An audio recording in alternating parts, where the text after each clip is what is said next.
Hello. Hey, thank you very much for coming. It's kind of like a boxing entrance. I should have my own entrance music. Cool. So hey, thank you very much. So I want to talk today about VR and interactivity and user experience. We're doing a lot of work at Unity on the engineering side, so you guys don't have to make lots of different versions for lots of different platforms. So what I want to talk about is looking how to get the most out of those platforms and making sure every player gets a good experience, no matter what input they have or what device they're using. So I'm Josh. I'm a senior evangelist for Unity, and I cover EMEA, so Europe, Middle East, and Africa. So that's quite a big area. A lot of different people, a lot of different developers. Some of the best developers are here today.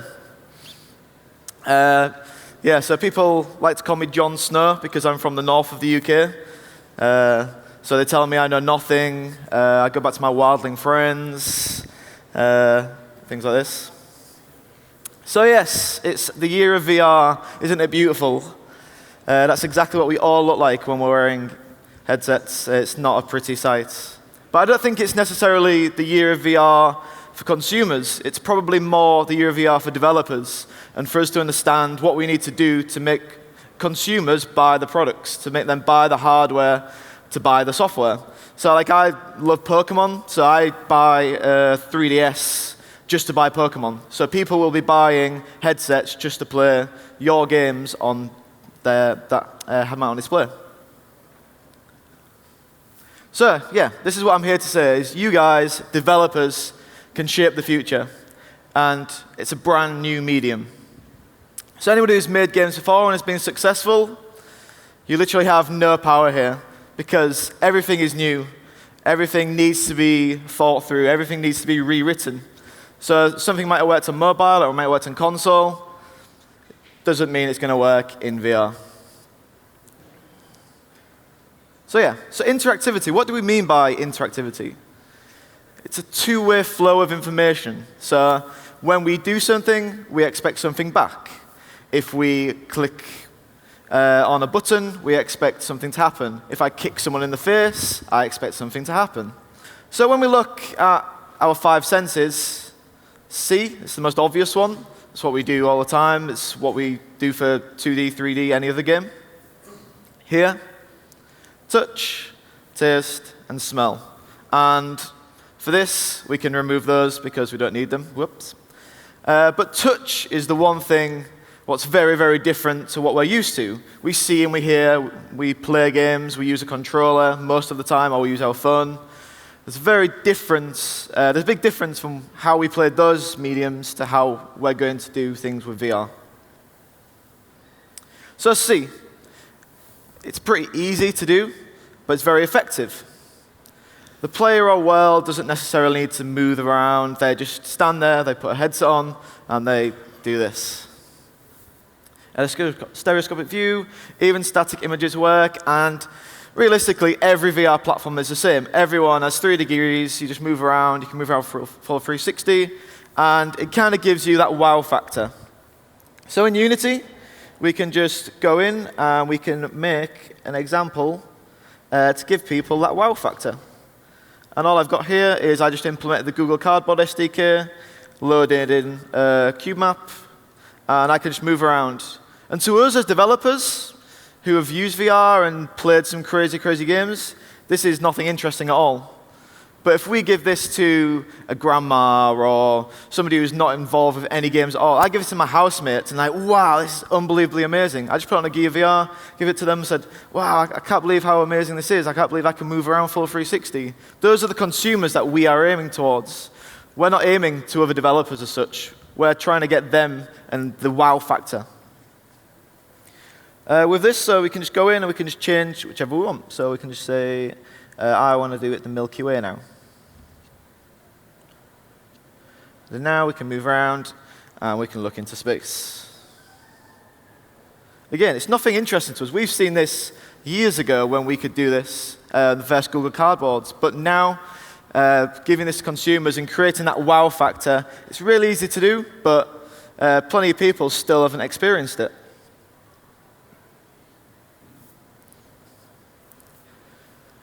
I like to call this VR mouth. So how many people have put on a VR headset or seen somebody put on a VR headset and just look around with their mouth open?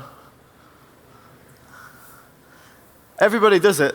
It doesn't look pretty, but it just shows that people are just immersed and they don't think about what they're actually doing with their face. They're just too busy looking at what they're doing. So yeah, VR mouth, it's the future. Again, giving it to not people who are developers, giving it to your grandma, giving it to, I tried my little boy, he's 5 years old, he absolutely loved it. Not too much, obviously the eyes and stuff, but small sessions can really give people that amazing factor. Yeah. Cool, and again, creating that wow factor. So here, so it's quite medium difficulty to implement, but it brings more immersion. We have spatial audio, so we can see where's that coming from. It creates cues, so if I hear something coming from the left, I will look left. If I'm meant to be looking at some UI, but it's behind me, I don't know this, so creating like a little bell or something, I'll turn around and say, oh, it's here, that's why I'm supposed to be looking. So you kind of get like Doppler effects, and it gives the player a sense of presence. And again, every VR platform is kind of the same. So if it wants to create some presence, we can just make a small demo like I've done and pre-prepared. Hopefully the audio works. So here, just got a road coming down the street. This is Joe Robbins, one of our evangelists, doing.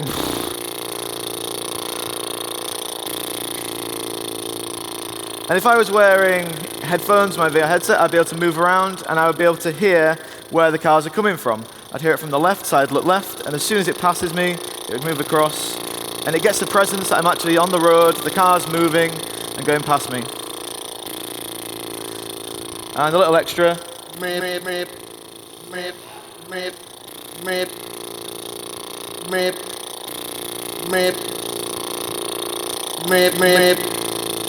So thank you, Joe Robbins, for that one. I'm not even sure he knows I'd put that in. And for me, the most important one, touch. It's very hard, but it's the best form of immersion as far as I'm concerned. So how do we touch and how do we interact with the objects around us? And how do we move? How do we move ourselves, stood in the one position, looking around the world? Or how do we move in the scene itself? Or how do we move in the room scale? And one of the most important things is we learn when we do. Instead of reading a big text saying, you have to press this button and press this button and press this button, if there's actually something to press, or there's actually something to do, or there's actually something to move, we learn a lot more.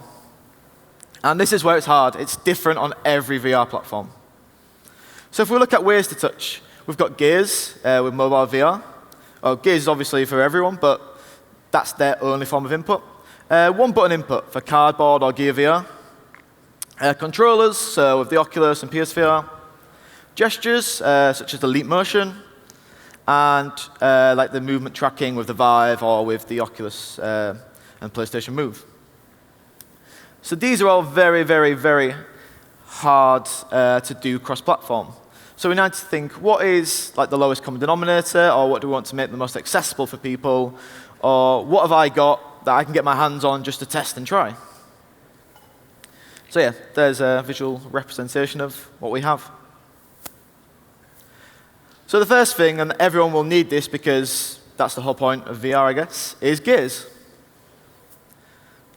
So we need to know, where are we looking? Can we actually interact with the object? And how do we actually interact with the object? They're the kind of questions we need to know if we're just making a gears-focused application or experience. So for this example, I just created a balloon and a scene. This is a balloon from the Google Design Lab, which I'm going to talk about later. But yeah, so I don't know if I'm actually looking straight at this balloon. I don't know that if I can interact with it, and I don't know what will happen if I actually can interact with it. So the most important thing is not a scope from Call of Duty. It's a reticle, so we know exactly where we're looking, right bang on in the middle of the screen. And having this, it gives us a sense of where we're actually looking perfectly. And you can see here, I've got two forms of information being passed back to the player. As soon as I look at the balloon, Number one, the reticle goes bigger to say, hey, we can interact with this thing, and the actual object changes color. So that's two forms of information as soon as we're looking at that object.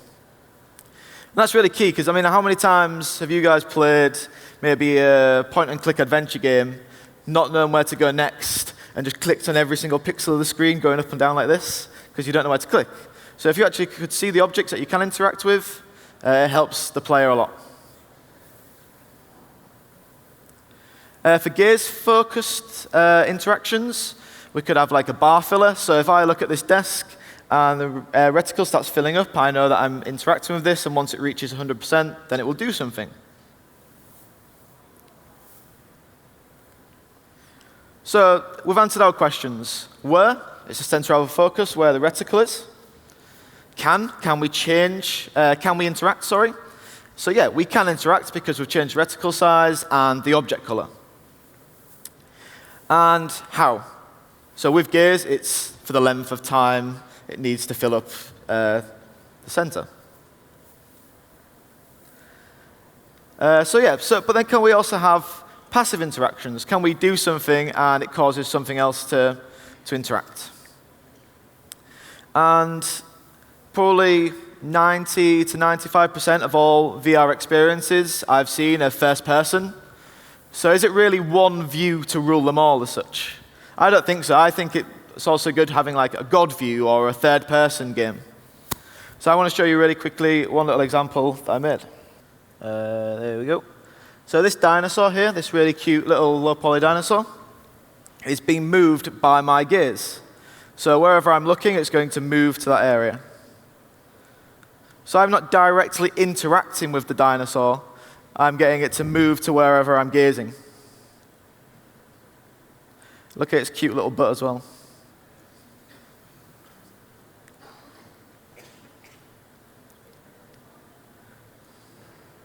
So yeah, so interaction doesn't necessarily need to be, hey, I'm looking at this and pointing on it. It could be I'm looking somewhere else and causing something else to happen. So the next one is one-touch input. So it's all of the concepts of gaze, but we actually get some sort of feedback.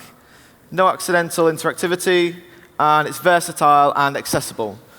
So we've got the Google Cardboard. So many people kind of like turn their nose up at mobile and cardboard development because they see it as not as like elite as like Oculus and Vive and stuff, but this is the most accessible. This is the thing that you can give to kids, you can give to grandmas, you can send to any country in the world, and they've got a phone to make something work.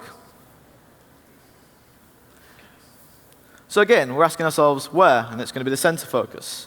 Can we change, can we interact? But how? This is the big thing. We tap. So we're not just gazing and looking around.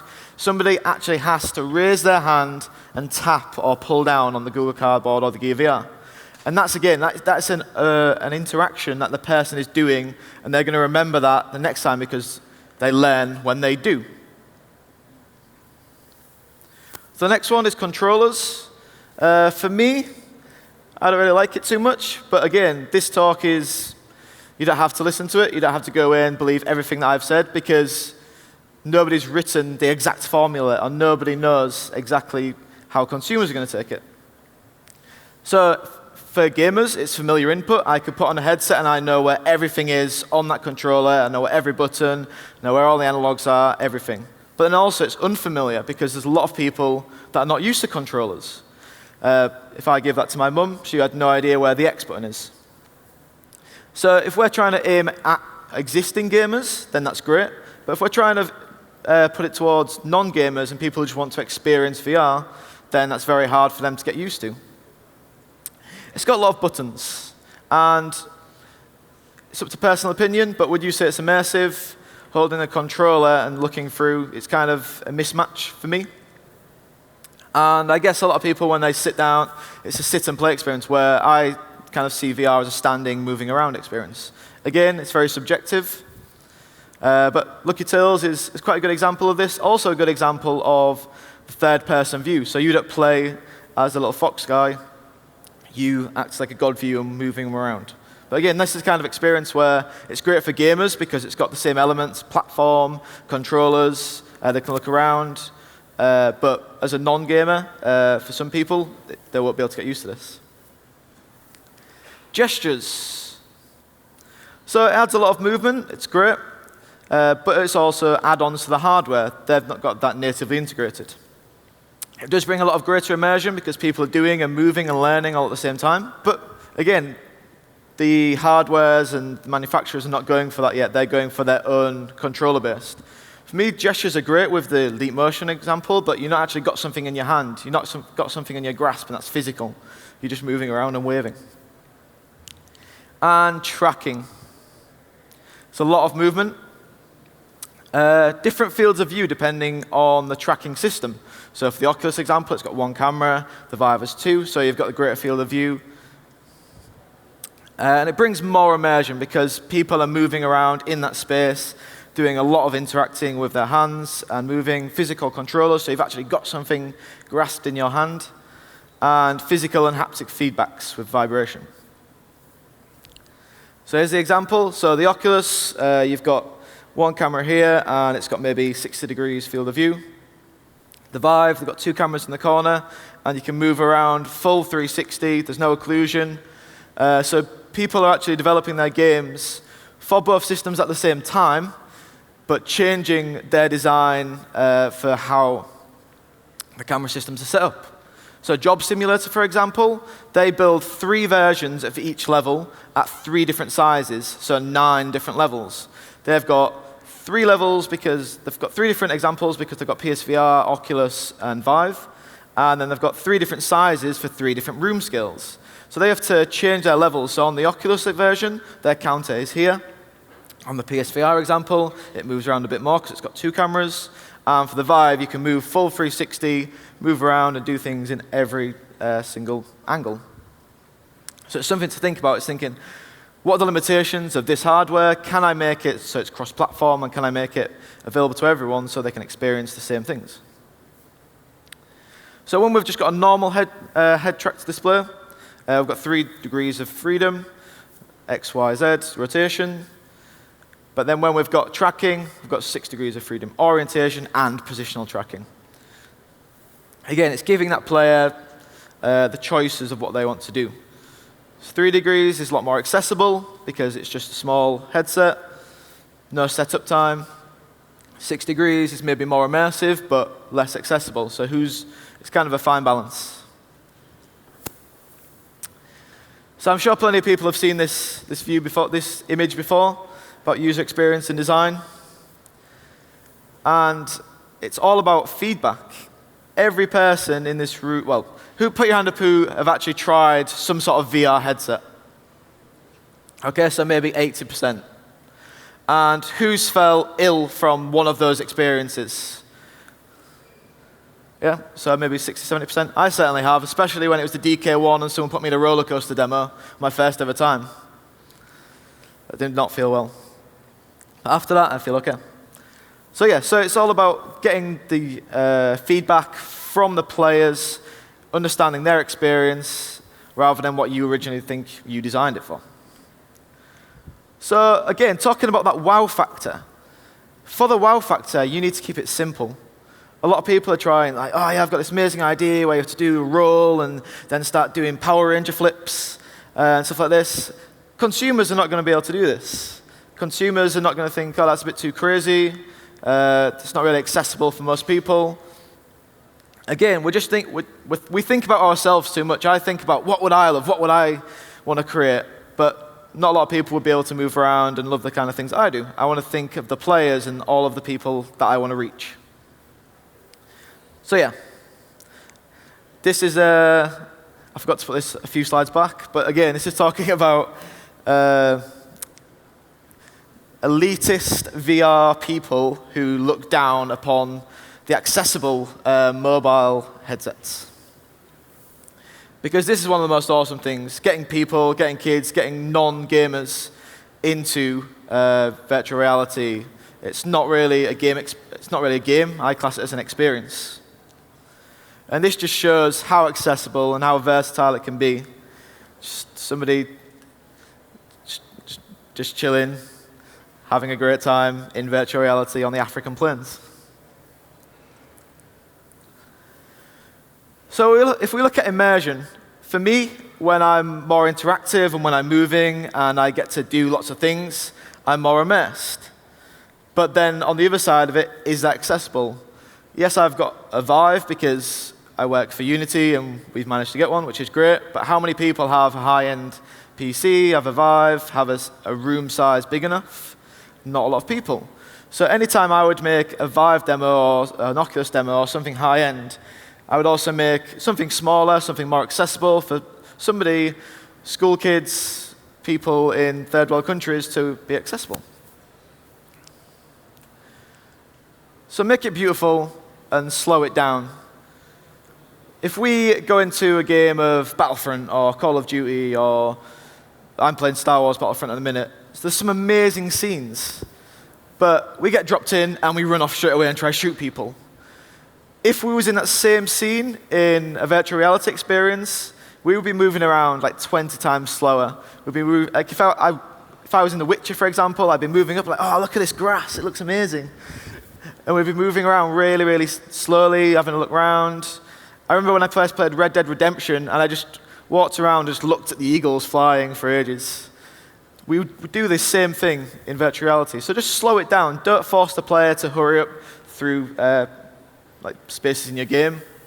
Let them go at their own pace. So yeah, so this is the Google Design Lab. So they made an app with us two. I think it was the New York studio. And it's a really, really nice, low-poly environment. It doesn't have to be hyper-realistic. It looks amazing. It goes you through at your own pace. And there's certain visual cues when you look over this view here and look up, it turns to nighttime, and there's nice stars around. So wherever the player's looking, they add their own cues into that point. And they also give you a sense of skill. It forces the player not just to look forward or around them, but to look up. If we go to the Eiffel Tower, for example, we don't just look at it from a distance and just think, oh yeah, it looks good. We go right up to it, walk underneath it, and we look up, because that's an amazing view. And getting the player just to do that form of movement, again, they will remember, they feel more because they're actually doing something and moving their body. So interpretability. If we're used to something in real life and it carries across kind of into VR, then we expect things to happen in a certain way. So like Julie, who made selfie tennis, is on the stage yesterday. She was saying that a lot of people are playing the selfie tennis and were saying, it doesn't really feel like real tennis. I play tennis, it doesn't feel like tennis. And she's like, yeah, well, it's not meant to in the first instance, but now they're actually going to tennis clubs, testing it out with people who actually play tennis and adjusting their physics and adjusting their gameplay so it feels a little bit more real, so people who know how to play the game and understand the game, it feels more real to them. And to make it more accessible to people, to non-gamers as such, if you give them one control and saying, this is the control, do what you think you would do in real life. So tilt brush, for example. I set my Vive up in my house and give it to my housemates who have never tried virtual reality. And I said, pull the trigger and paint. That's all I said. I only give them one controller. They didn't need the other one to change the colors or any of the different inks or anything. I just gave them one controller and said, pull the trigger, look around and paint. And the painting became natural to them because they can just move around in 3D space and paint. All they had to do is pull one trigger like this. So that became so natural, it became easy for them, and it became accessible. And it's all about like player satisfaction. So if they figure it out themselves, they feel a lot more satisfied. If we tell them straight away, they feel as though they're babied through things. But maybe give them a few minutes before anything pops up saying, hey, you have to do this. So in selfie tennis, for example, I always use that as an example, but you have a bat and you have a ball, and if you pull the trigger, the bat comes. If you pull the trigger on this one, the ball comes. If you let go, it drops them.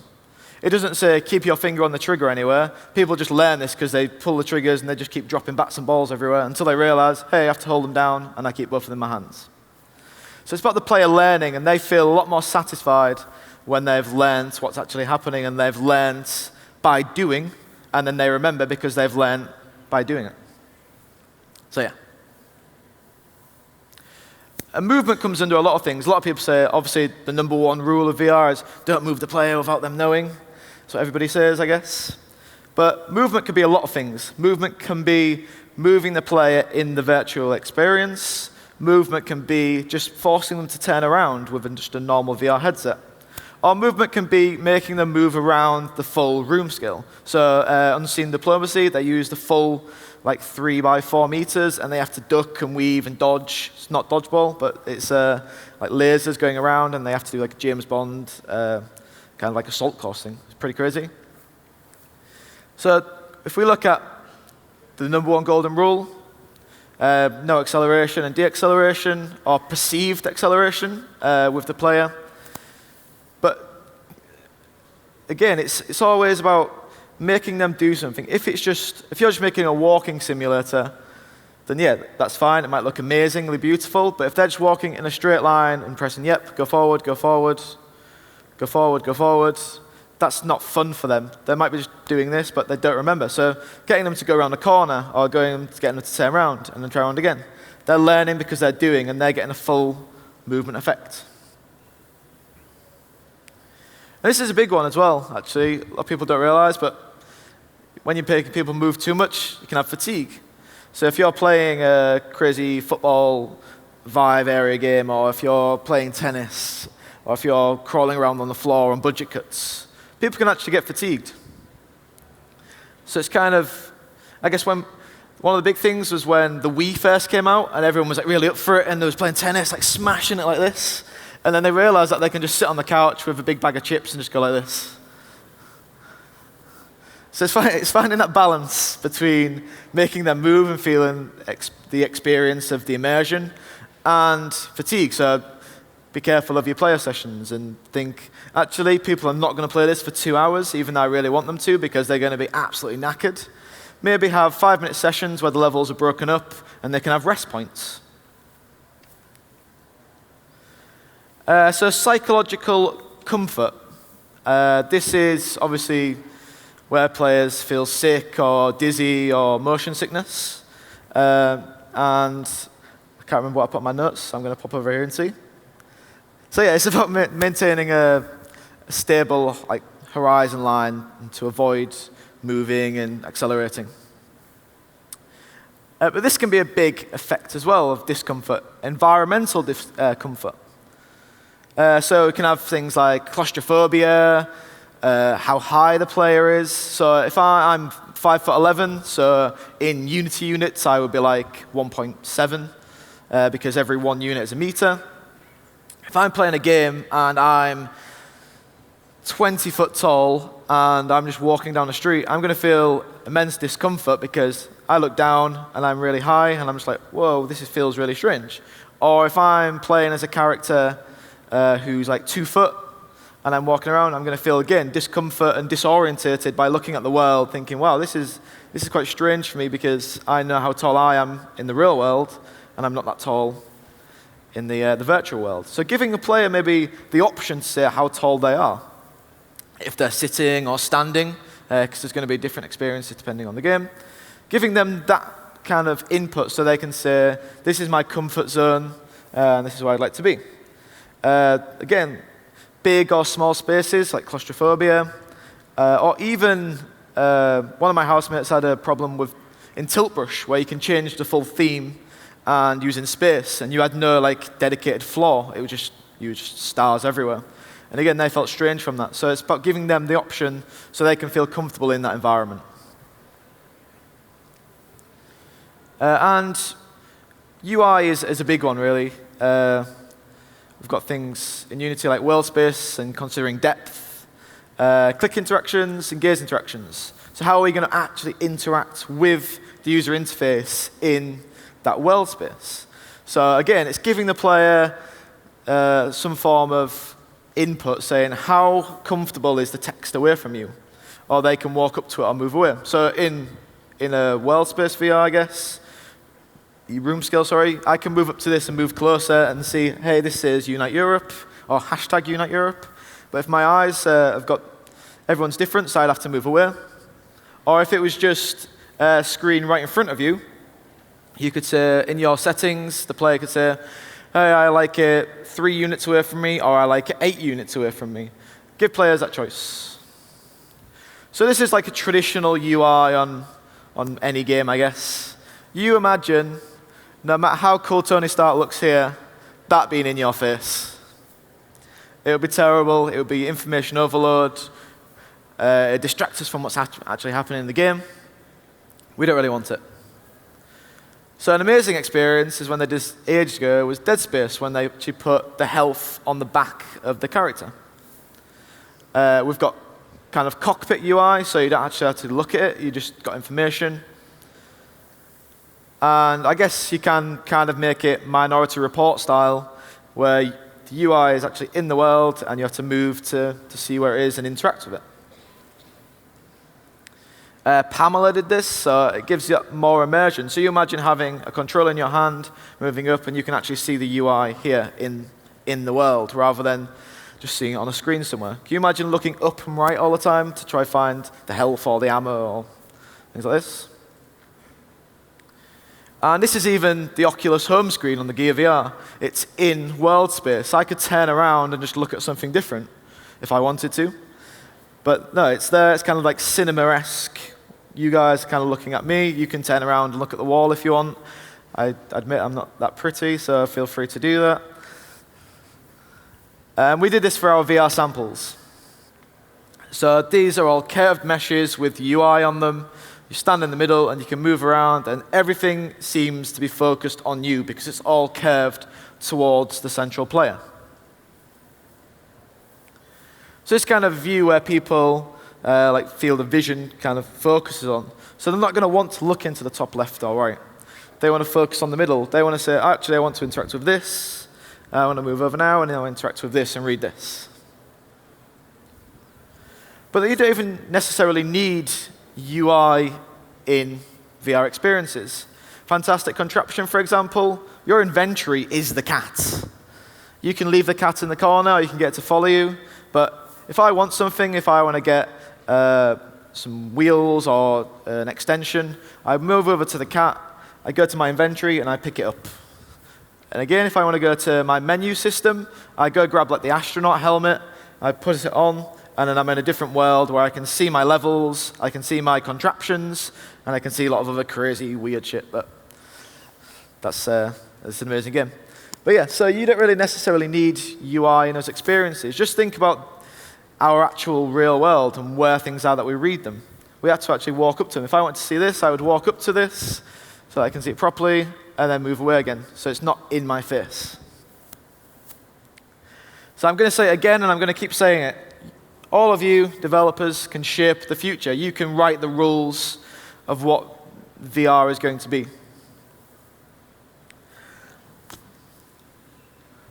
So please, please, please be nice to your players.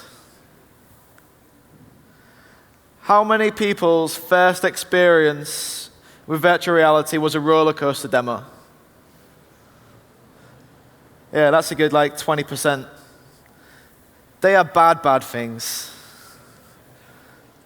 There's no need for that. There's no need for roller coaster. There's too many roller coaster demos in the world already. Please do not make any more. So be nice to your players. We're developers. We spend hours with a head-mounted display on every day. And we get to ignore the craziness. We maybe ignore a few drop frames here or there. Or we ignore that it's spinning us around because we're used to it and we've done it 50,000 times. And we've gained our VR legs. And that's an actual term in the Urban Dictionary. Look it up.